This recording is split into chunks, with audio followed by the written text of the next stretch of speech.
Dear students, today we will further use the loop structure to solve some of the real world problems.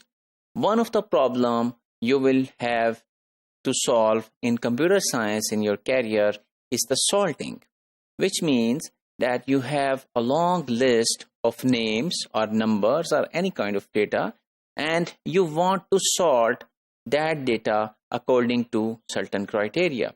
And of course, if the data is alphabets, then the criteria would be that you either want to sort it alphabetically from ascending to descending order, or in the form of descending order, that the highest characters are replaced on the top and then the lowest characters are coming at the end. So this kind of ascending or descending order can be used to sort the characters. And similarly, if you have numbers, then we can again perform ascending or descending sorting of the numbers, so arranging those elements in an order. So today we will be discussing one important algorithm that is about the sorting and known as insertion sort. So actually we have these five names: Fred, Alex, Diana, Byron and Carol, and we want to sort them in a way that Alex should come on the top and then Byron, Carol, sorted.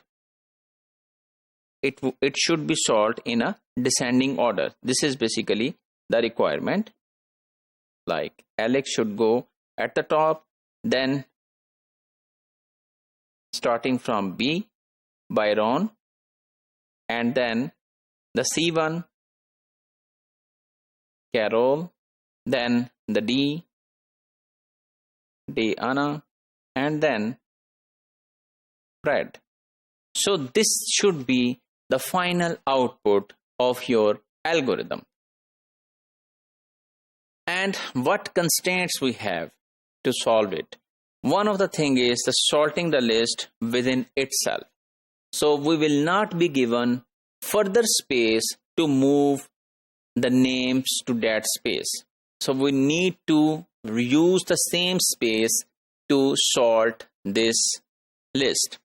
And moving to another list is not allowed, and this is because we want to utilize space efficiently. This doesn't mean that we do not have enough space.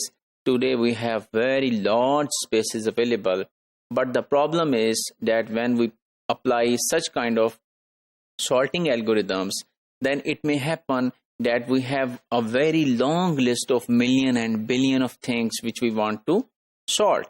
And in that scenario, putting or using another list, of course, will utilize a lot of memory. And what would be the sorting procedure in insertion sort?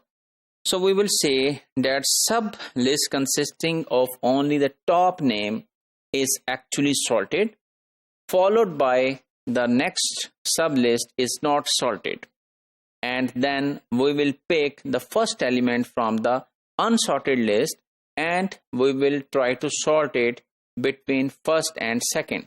So I will apply it, then you will really understand that what's happening. So at the moment when we have such a list, we can say that this list, which I have put in a rectangle, this list is not sorted, and we are saying that Fred is sorted already. So next time we will pick one from this list, the Alex, and we will try to adjust Alex with by comparing it with the sorted list, which is upward, Fred. So this means this Alex will be compared with Fred, and we will have Alex upward, Fred downward, and then Diana, Byron, and Carol. So now we are saying that this list, which is highlighted in the rectangle, is not sorted. However, these two have been sorted at least. So this means that we are picking one by one the name from the downward list, which is unsorted, starting from the topmost element, like the next one would be the Diana, and we are trying to put that element in a proper location within the sorted list, which is upward. So this means that when we pick Diana from here, we will try to adjust between Alex and Fred, and then we will say that the upward list is sorted and downward list is unsorted. So we will explain and basically execute this example in the next module as well in details. So here we just wanted to get an idea that what is insertion sort, what is the basic philosophy, and how it works by considering the topmost element is sorted and the below elements are unsorted, then picking the next element from the unsorted list, the top element from the unsorted list, and comparing it with the sorted list and placing it at a right position, and then saying, okay, now the top two elements are sorted and the next elements are unsorted, and then we are executing this process again and again up till whole list is sorted. So such an example will be executed in the next module.